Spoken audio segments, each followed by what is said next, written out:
You are a journalist. You are a voice in the media. Are you nervous? Obviously, you said you speak how it is. You state your opinions. Are you nervous about cancel culture and how it can affect your career or even future? Sure. Well, and I always remind folks, I'm not a journalist. I'm a political commentator. I went to school for journalism, but everybody knows what I do is opinion based. So I never want to confuse anybody. I clearly have a But I will bias. say I this. clearly lean one way. But I'll So say this though, Tommy. A lot of people, yes, you are a political commentator, but people who watch TV, they consider the stuff you do as news. They don't watch. They see what you do as news, not as political commentary. Does that make sense?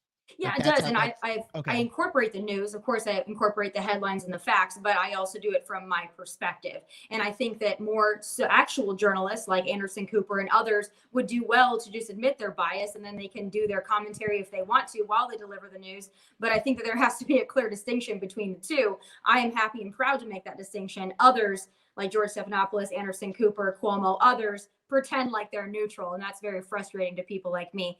But as far as the cancel culture goes, I'm kind of the one that branded the cancel culture. And the way that you keep yourself from being canceled is that you amass a following that does not back down.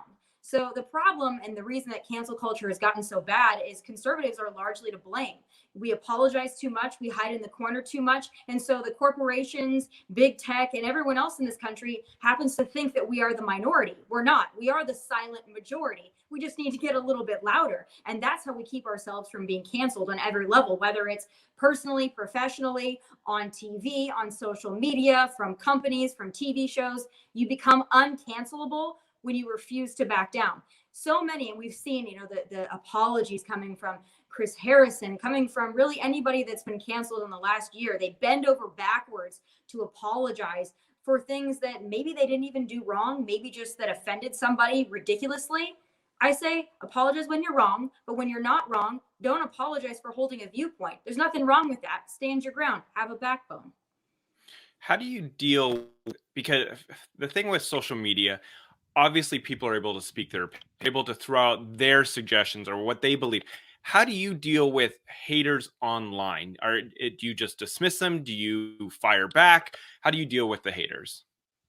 Every once in a while, I like to have a little fun with those that are so triggered by me and say awful, disgusting things. So I'll have a little fun. I'll go back and forth, usually with a, kind of a bless your heart. Or when they tell me I'm disgusting and vile and ugly, I'll tell them, I appreciate their opinion, and it just makes them feel nice and that they seem like a lovely person to have around. So every once in a while, I'll go back and forth.